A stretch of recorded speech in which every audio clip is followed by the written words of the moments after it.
They say you can't die twice, but I'm living proof you can. First time was in a Bangkok newspaper, courtesy of my girlfriend. Second time was watching my bank account flatline while I was supposedly 6 feet under. The dead don't need money, right? If our stories resonate with you, don't forget to like, comment, and tell us where you're watching from.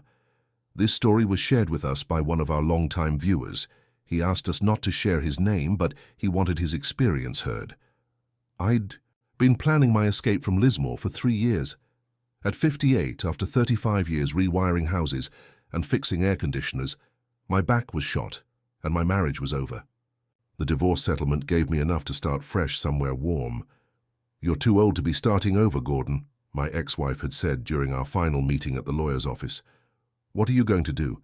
Become one of those sad old men, chasing young girls in Thailand?" I didn't argue with her. Maybe she was right, but staying in Australia felt like dying slowly. Thailand kept calling my name. Cheap living, beautiful weather, and from what I'd heard, women who appreciated. Older Western men. I wasn't looking for anything serious, just someone to share meals with and maybe help me navigate the culture. "I just want to be happy for whatever years I have left," I told my daughter before I left. She rolled her eyes, but hugged me goodbye. Anyway, I booked a one-way ticket to Bangkok, then took the bus down to Pattaya. The plan was simple: rent a small condo, live modestly on my pension, and enjoy whatever years I had left without the constant rain and loneliness of Australia. She found me at a beachside bar on my 3rd night in Pattaya. I was nursing a beer, watching the sunset, feeling optimistic about my new life for the first time in months. "You look lonely," Sirikan said, sliding onto the bar stool next to me. She was different from the other bar girls, older, maybe early 40s, with a quiet confidence that immediately put me at ease. "I'm not lonely," I replied, though we both knew I was lying. "Just enjoying the view." She smiled and ordered herself a Coke, not beer. "I work at a restaurant near here," she said in careful English. "You new to Pattaya?" We talked about Australia, about her family upcountry, about how Pattaya had changed over the years. She didn't immediately ask for drinks or money, which surprised me. Most of the women I'd met so far had been very direct about their intentions. "I save money to open my own small business," she explained when I asked about her dreams. "Maybe little coffee shop or internet cafe." When she offered to show me around the real Pattaya, not the tourist traps, I said yes without hesitation. "Tomorrow I show you good market, where locals eat," she promised. "Not expensive like walking. Street." Within 2 weeks, she was staying at my rented condo most nights. It felt natural, comfortable. She cooked Thai food that didn't burn my tongue off and laughed at my terrible attempts to speak Thai. "You say I love chicken but sound like I love man." She giggled after one particularly embarrassing restaurant incident. For the first time in years, I wasn't lonely. After a month, Sirikan suggested we get a nicer place together. "Your room very small," she said one morning while making coffee in my cramped kitchenette, "and neighbors too noisy." I know better. Place not too expensive. My rental was small and in a noisy area full of drunk tourists stumbling home at all hours. She knew of a 2-bedroom apartment in a quieter part of town, still affordable, but more space for both of us. "We split everything 50-50, she insisted when I hesitated. "I not want your money for free." It made sense. We were spending every night together anyway, and splitting rent would actually save me money. I was still being careful with my finances, but the cost was reasonable. "Okay," I said, "but I pay deposit since I have savings account here." The new place felt like home immediately. Sirikan decorated it with plants and colorful curtains that made everything feel warmer. "Now looked like real home, not sad old man cave," she teased, arranging orchids on the windowsill.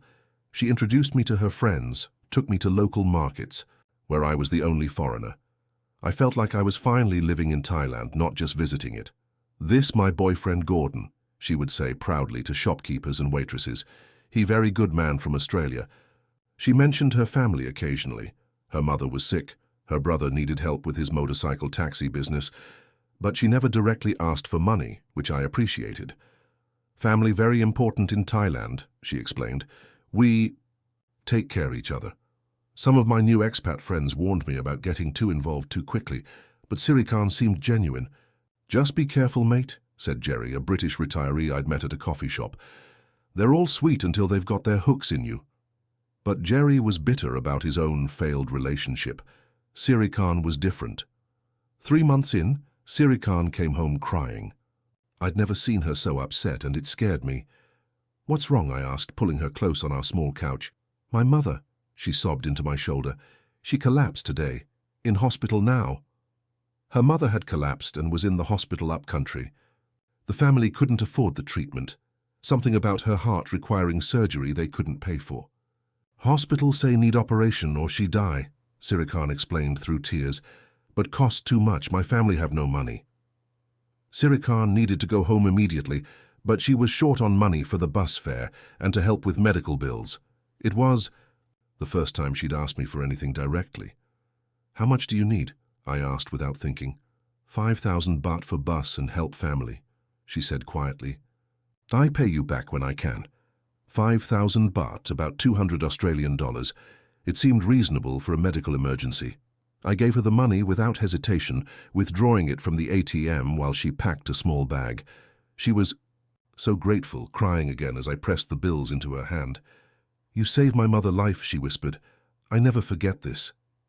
She left that evening, texting me updates from the bus, then from the hospital.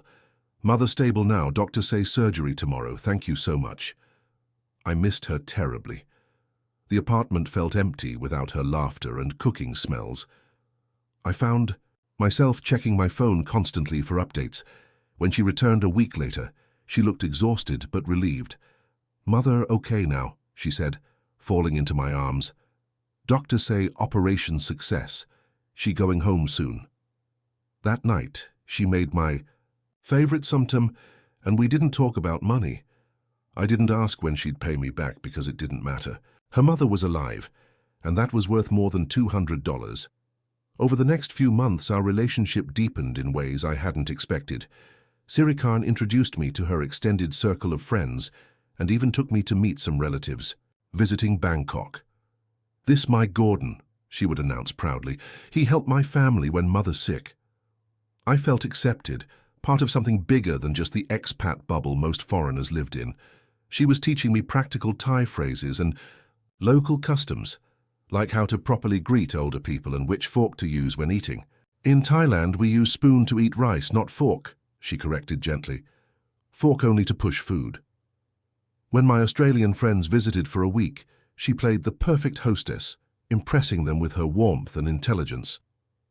"You've done well." "For yourself, Gordon," my mate Paul said over dinner. "She's a keeper." I was proud to have her by my side. She occasionally mentioned financial pressures, her family's ongoing struggles, friends in need, but she was subtle about it, never demanding. "My niece need money for school uniform," she might mention while we watched TV. But her father, "Try to find extra work." When I offered help, she seemed genuinely reluctant to accept it, which made me trust her more. "You already do so much," she would protest. "I cannot ask for more." The amounts were always small, always for specific emergencies. Her niece's school fees, medicine for her aging father, repairs to her family's roof after a storm. I was living comfortably on my pension and savings, so helping out felt natural. She always expressed overwhelming gratitude, and I could see the relief in her eyes when crisis was averted. "You like angel sent from heaven," she said, after I helped pay for her nephew's motorcycle repairs. Thai men not so generous with family. 6 months into our relationship, Siri Khan brought up something that caught me completely off guard. We were having dinner at a local seafood restaurant, sharing grilled fish and sticky rice, when she mentioned life insurance. "My friend Noi very sad today," she said, poking at her fish with her chopsticks. "Her boyfriend died in motorcycle accident yesterday." A friend of hers, she explained, had recently lost her foreign boyfriend in a motorcycle accident. The poor woman was left with nothing. No money, no legal rights to anything because they weren't married. "It's so sad," Siri Khan continued, her voice heavy with sympathy. "She loved him so much, 3 years together, but his family in America take everything. She cannot even keep photos." The conversation made me uncomfortable, but I understood her. Point: if something happened to me, what would happen to her? We weren't married, so legally she'd have no claim to anything. It seemed unfair after everything we'd built together. "I not want to think about sad things," she said quickly, seeing my expression. "But Noi's story make me worry. What happened if something happened to you?" She wasn't pushing for marriage. She said she understood I wasn't ready for that after my divorce, but maybe there were other ways to make sure she'd be taken care of. "Some of my friends, their boyfriend add them to bank account," she mentioned casually. "Or life insurance, just in case something happened." The topic made me realize how much I'd grown to care about her. The thought of her being left with nothing if something happened to me genuinely bothered me. "I don't want to think about it." "Either," I said, reaching across to squeeze her hand. "But you're right, it's not fair." I told her I'd look into it. "You're so good to me," she whispered, tears forming in her eyes. "I promise I take care of you too." The next week I visited the Bangkok bank branch where I'd opened my account. The process of adding Sirikan as a beneficiary was surprisingly simple. "You just need her ID copy and sign these forms," the banker explained in perfect English. "If something happened to you, she can access funds after proper documentation." It seemed like a reasonable safety net. I also looked into life insurance, options for expats in Thailand. The policies were affordable, and adding Sirikan as a beneficiary gave me peace of mind I hadn't expected. "You smart to plan ahead," the insurance agent said. "Many foreigners not think about this until too late." When I told Sirikan what I'd done, she cried with gratitude. "You really love me," she whispered, holding me tight in our apartment. "I promise I never let you down. I take care of you until we both old." The changes felt like a natural progression of our relationship. We were building a life together, and this was just being responsible about the future. I gave her copies of the relevant documents. She said she'd keep them safe at her sister's house in case anything happened to our apartment. "I put in safe place," she promised, carefully folding the papers. "Never lose important documents." That night she cooked an elaborate dinner and talked about our future together. "Maybe next year we travel to Australia so I meet your family," she suggested while serving my favorite green curry. "And maybe we start small business in Pattaya. You know about electrical. I know about local people." The conversation was full of hope and possibility. I fell asleep that night, feeling more secure and loved than I had in years. It happened on a rainy Tuesday morning in November. I was riding my motorbike to the market, something I'd done hundreds of times before. The roads were slick from the overnight rain, and I was being extra careful, taking the turns slowly and keeping my distance from other vehicles. "Be safe today," Sirikan had called from the bathroom as I left. "Rain make road dangerous." A pickup truck ran a red light at the intersection near the beach. I remember seeing it coming, the awful realization that I couldn't stop in time, the screech of brakes that wouldn't help. Then nothing. I woke up 3 days later in Pattaya hospital with a concussion, broken ribs and a shattered left leg. The room was white and sterile, filled with the smell of disinfectant and the sound of machines beeping.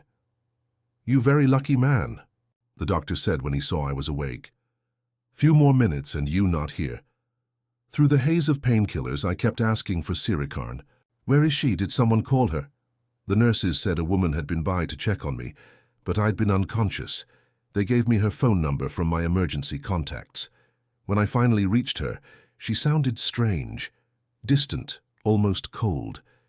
"Gordon, you alive?" she said, as if she was surprised to hear my voice. "I thought you were dead," she continued simply. "Hospital call and say you might not make it. I very scared." She came to visit once, briefly, bringing some fruit and flowers. But she seemed uncomfortable, checking her phone constantly, eager to leave. "I cannot stay long," she explained. "Need to work, pay bills." When I asked her to bring me some clothes from the apartment, she said she'd been staying with her sister since the accident. "Our place feel too empty without you," she said, not meeting my eyes. "I come back when you better." Something in her tone didn't sit right, but I was too weak and confused to push it. The accident had shaken both of us, I reasoned. People react differently to trauma. I spent 2 weeks in the hospital before they released me to recover at home. Sirikan picked me up, but she seemed distracted during the ride back to our apartment. "How you feeling?" she asked. but her attention was elsewhere. When we arrived, I noticed things were different. Some of her belongings were gone. Clothes, personal items, even some of the decorations she'd put up.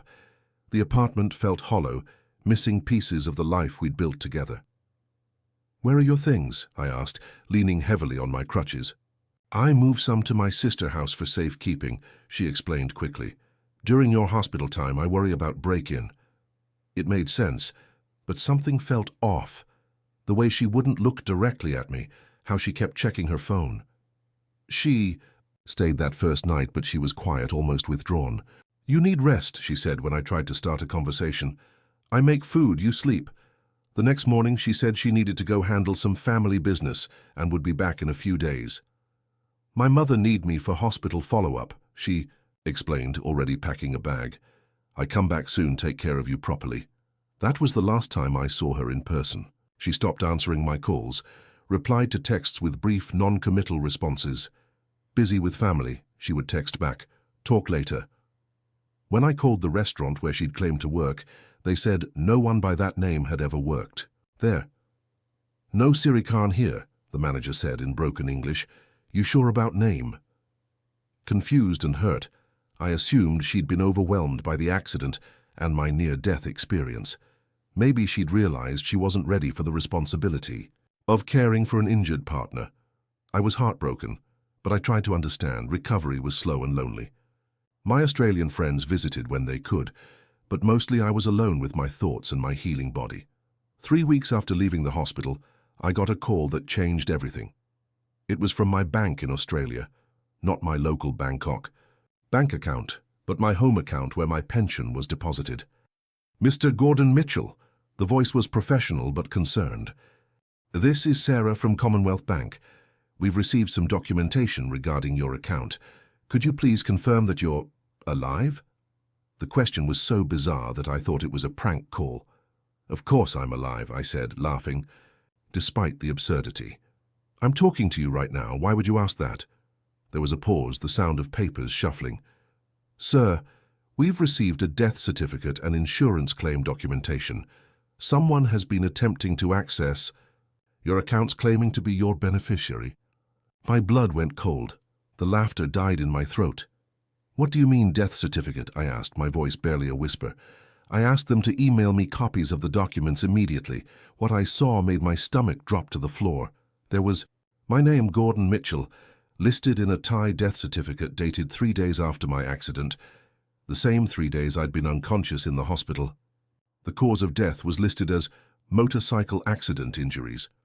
Below that was an insurance claim form, signed by someone claiming to be my designated beneficiary, Siri Khan. She'd listed herself as my common-law wife and provided documentation showing she was entitled to my life insurance payout and bank accounts. "This can't be real," I whispered to my empty apartment. The Australian bank had been suspicious because my pension payments were still being processed, suggesting I was still alive. But she'd also been working on my Bangkok bank account, where she was legitimately listed as a beneficiary. "We need you to come in immediately," Sarah said, "or provide proof of life documentation. This is a very serious matter."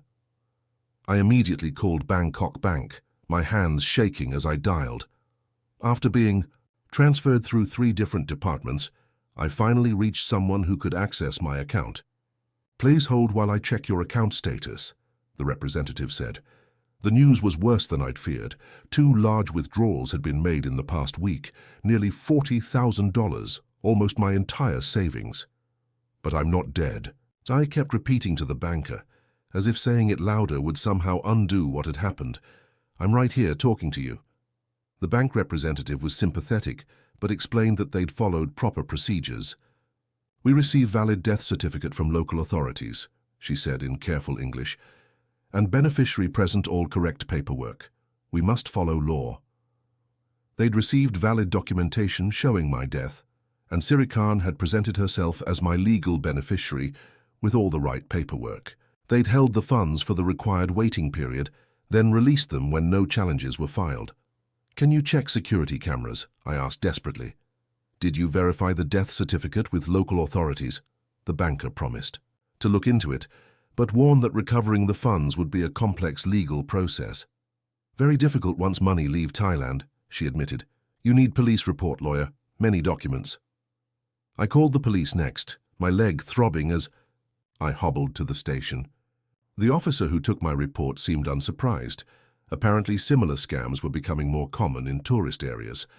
Many Western men trust too quickly, he said, not unkindly, stamping my report with official-looking seals. These women very smart, very organized. Not just one person, whole network. He explained that creating fake death certificates wasn't difficult if you knew the right people. During your unconscious time, easy for someone to say you die, he continued. Hospital very busy, no one check everything. During the chaos of my accident when I was unconscious and alone, it would have been easy for someone to claim I'd died. The investigation would take time, he warned, and the chances of recovering the money were slim. She'd probably transfer money out of Thailand already, he said, closing my file. Maybe Cambodia, maybe Philippines, very hard to track. Over the next few weeks, pieces of the puzzle fell into place like a nightmare coming together.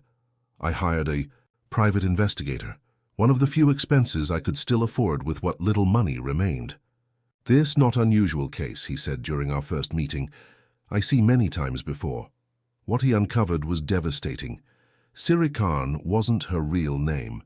Her real name was Pattaya, and she was part of an organized group that targeted older Western men building long-term relationships to gain financial access.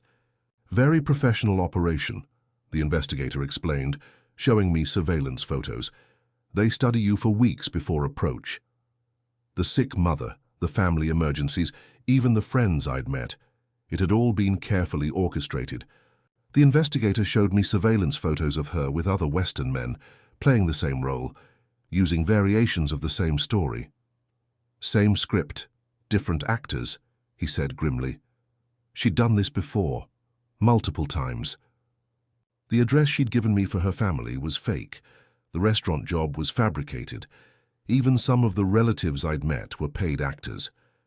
This woman here, he pointed to a photo of Siri Khan's supposed sister, she worked with many different women. Professional actress for scam? The most crushing revelation was that she'd been planning this from the moment we met. The insurance conversation, the beneficiary paperwork, it had all been leading to this moment. She'd just been waiting for the right opportunity. Your accident, perfect timing for them, the investigator said. Provide confusion, chaos needed for fake death certificate. My accident had been like winning the lottery for her scam. The investigator estimated that I was her third victim in 5 years. The previous 2 men had never reported the crimes, too embarrassed to admit they'd been so thoroughly deceived. One man lose entire retirement savings, he told me. Other man become homeless, had to return to his home country with nothing. The strangest part of the whole ordeal was dealing with being legally dead in Thailand while very much alive. The fake death certificate had been filed with local authorities, and correcting it required navigating a bureaucratic nightmare that seemed designed to drive people insane. You need medical records from hospital stay, the clerk at the district office explained. Witness statements, doctor signatures and stamps from many departments. I needed medical records from my hospital stay, witness statements and various stamps and signatures from multiple government offices.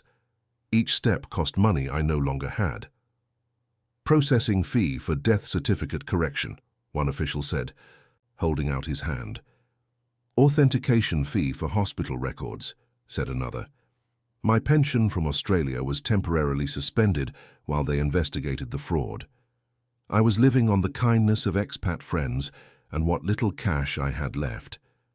You can stay in my spare room until you sort this out, Jerry offered, despite our previous disagreements. The apartment Siri Khan and I had shared became too expensive without her contribution, which I now realized had mostly been my own money recycled back to me. She very clever, the landlord said, when I explained why I couldn't pay rent. She tell me you might die. Ask about what happened to apartment. I moved into a small studio in a less desirable part of town, surrounded by the smell of fish sauce and the sound of construction. The isolation was crushing. Word had spread through the expat community about what had happened to me. Some were sympathetic, bringing food and offering advice. Others were judgmental. How could you have been so stupid? More than one person asked. We all warned you about moving too fast. They weren't wrong, but their questions hurt anyway. I'd trusted someone completely, and that trust had been weaponized against me. The worst part was that I still missed her. Despite knowing it had all been fake, I found myself remembering the good moments. Her laugh, the way she'd curl up against me while watching TV, the pride in her eyes when she introduced me to people. None of it real, I kept telling myself. All just performance. My rational mind knew none of it had been real, but my heart hadn't caught up yet. 6 months later, I was still in Thailand, but barely hanging on. My savings were gone. My pension had been restored, but was tied up in legal proceedings, and my visa status was complicated by my temporary death.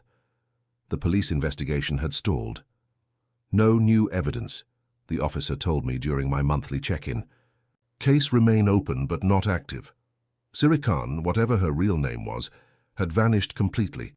The private investigator suspected she'd moved to a different country, possibly Cambodia or the Philippines, to start the process over with new victims.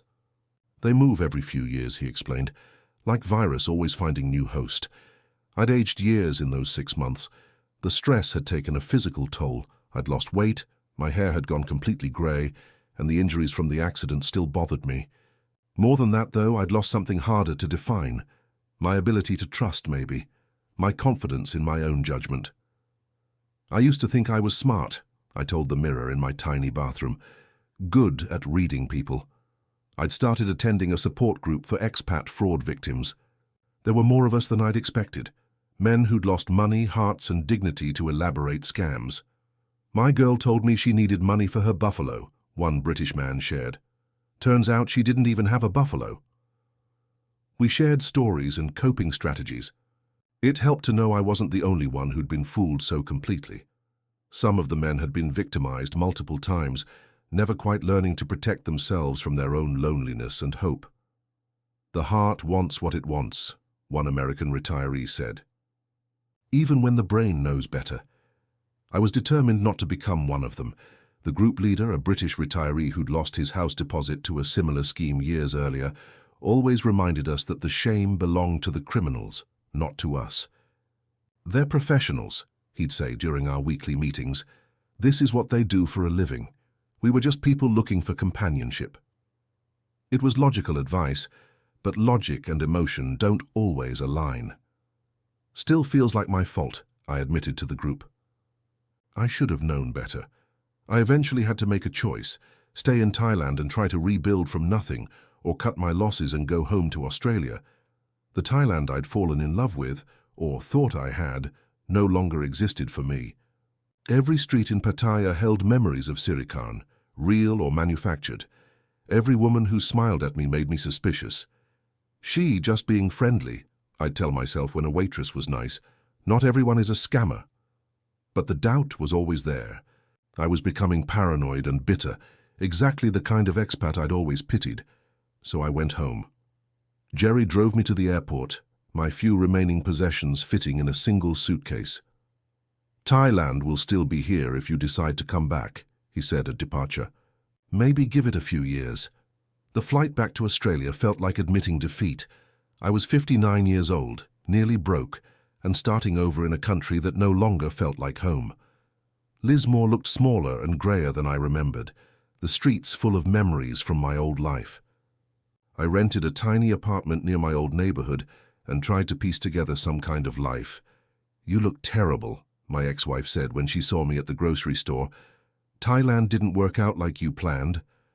The hardest part was explaining what had happened to family and old friends. Most were kind, but I could see the questions in their eyes. How could someone so smart have been so stupid? These things happen, my daughter said, hugging me in her kitchen. You're not the first person to get scammed. I asked myself the same question daily. How had I been so blind? I found work doing electrical repairs part-time, enough to supplement my pension and maintain some dignity. The physical work was harder now, my legs still stiff from the accident, but it kept my mind occupied. Good to have you back, Gordon, my old boss said. You still remember which end of the wire is hot. Slowly, very slowly, I started to heal, not from the money loss, that was gone forever, but from the emotional devastation. I learned to forgive myself for wanting companionship, for trusting someone who seemed to care about me. The Thai woman I'd thought I knew had never existed, but my feelings for her had been real. That wasn't something to be ashamed of. It took 2 years, but I eventually told the whole story to a new friend, a widow named Margaret, who'd moved to Lismore after her own retirement. We met at a community centre cooking class, both of us trying to learn something new. I made some mistakes in Thailand, I said over coffee one afternoon. She listened without judgment as I told her everything, the romance, the scam, the fake death certificate. She didn't ask how I could have been so naive. Loneliness makes us vulnerable, she said simply, reaching across to touch my hand. There's no shame in wanting to be loved. We became close friends. Then something more. We've been together 3 years now, taking things slowly, building trust carefully. I know you've been hurt, she said early in our relationship. We'll go at whatever pace feels right.